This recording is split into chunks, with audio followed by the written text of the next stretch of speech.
تھا ہمارے نبی حضرت محمد رسول اللہ صلی اللہ علیہ وسلم کی مجلس میں سیدھا سادہ کھانا چل رہا ہے. ہمارے نبی نے ایک صاحب سے فرمایا جو الٹے ہاتھ سے کھا رہے تھے، ارے سیدھے ہاتھ سے کھاؤ، اس لیے کہ سیدھے ہاتھ سے کھانا یہ میرا طریقہ، یہ میری سنت ہے. بہت سے لوگ ایسے ہوتے ہیں جن کو سب کے سامنے حق پیغام قبول کرنے میں شرم آتی ہے، وہ مانتے نہیں ہیں، دل میں گھمنڈ بھرا ہوتا ہے، تکبر بھرا ہوتا ہے، اکڑ بھری ہوتی ہے. تو سوچنے لگا کہ سب کے سامنے دل میں تھوڑی اکڑ بھری ہوئی تھی، بھائی قسم کا آدمی تھا کہ سب کے سامنے نبی کی بات کو مان لوں گا تو چھوٹا ہو جاؤں گا، ذلیل ہو جاؤں گا. میں آپ سے پوچھتا ہوں، نبی کی بات کو ماننے میں عزت تھی یا ذلت تھی؟ بولو.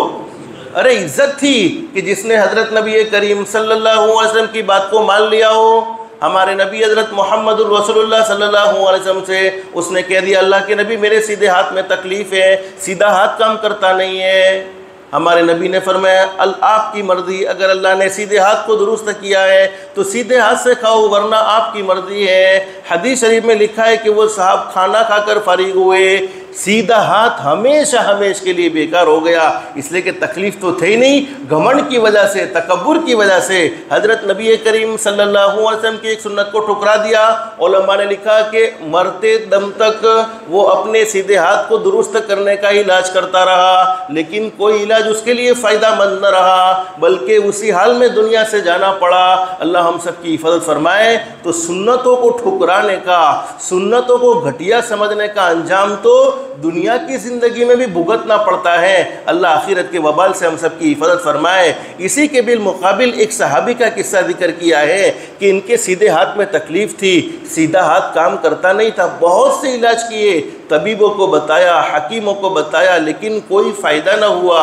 اور سب سے بڑے حکیم ہمارے آقا تاجدار مدینہ محمد رسول اللہ صلی اللہ علیہ وسلم کی ذات گرامی ہے، جن کو اللہ پاک نے روحانی بیماریوں کا بھی ڈاکٹر بنایا اور جسمانی بیماریوں کا بھی ڈاکٹر بنایا. ہمارے نبی حضرت محمد رسول اللہ صلی اللہ علیہ وسلم کے پاس وہ صحابی تشریف لے گئے. حدیث شریف میں لکھا ہے کہ حضرت نبی کریم صلی اللہ علیہ وسلم کی مجلس میں صحابہ کرام بیٹھے ہوئے ہیں، دسترخوان لگا ہوا ہے اور صحابہ کرام کھجوریں کھا رہے ہیں، اور کھجور بہترین پھل. حدیث شریف میں حضرت نبی کریم صلی اللہ علیہ وسلم نے اس کے بڑے فضائل بیان فرمائے ہیں. اب صحابہ کرام کھجوریں کھا رہے ہیں، وہ صحابی جن کے سیدھے ہاتھ میں تکلیف تھی وہ بھی دسترخوان پر بیٹھ گئے، لیکن انہوں نے کھجور سیدھے ہاتھ سے نہیں کھائی بلکہ الٹے ہاتھ سے کھانا شروع کر دیا.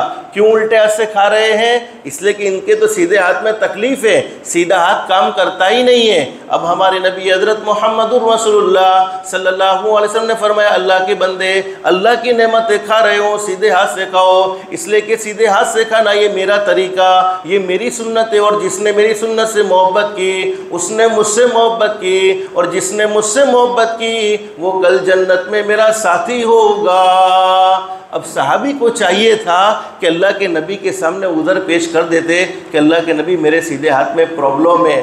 حقیقت میں پرابلم تھا، سیدھے ہاتھ میں پرابلم ہے، سیدھا ہاتھ کام کرتا نہیں ہے، اس وجہ سے میں الٹے ہاتھ سے کھا رہا ہوں. لیکن ہمارے نبی کے سامنے صحابی نے عذر پیش نہیں کیا، بلکہ اپنے ہاتھ کو مخاطب کر کے کہا کہ اے ہاتھ تو طبیبوں سے نہیں مانا ہے، اے ہاتھ تو حکیموں سے نہیں مانا ہے، اے ہاتھ تو علاج کرنے والوں سے نہیں مانا ہے، اے ہاتھ تو مجھ سے نہیں مانا ہے. اب تو تجھے نبی کریم صلی اللہ علیہ وسلم کی بات تو ماننی ہی ہوگی. یوں کہہ کر ہاتھ کو ایک جھٹکا دیا. علماء نے لکھا کہ سیدھا ہاتھ درست ہو گیا اور چلنے لگ گیا. اب کھجوریں سیدھے ہاتھ سے کھانا شروع کر دیا، کھجوریں کھا کر فارغ ہوئے. حضرت نبی کریم صلی اللہ علیہ وسلم کے قریب آئے، فرمایا اللہ کے نبی آپ کے سامنے بیٹھ کر آپ کی مخالفت کرنا مقصود نہیں تھا، آپ کے دل کو ناراض کرنا مقصود نہیں تھا.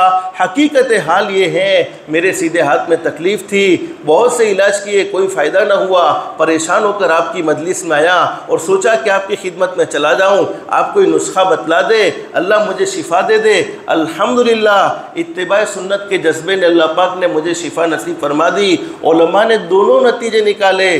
جو لوگ اپنی زندگی کو شریعت و سنت کے موافق گزارتے ہیں اللہ پاک انہیں بڑی بڑی بیماریوں سے محفوظ رکھتے ہیں. ہمارے بہت سے جوان ہیں نماز نہیں پڑھتے لیکن فجر میں روزانہ جیم میں جائیں گے،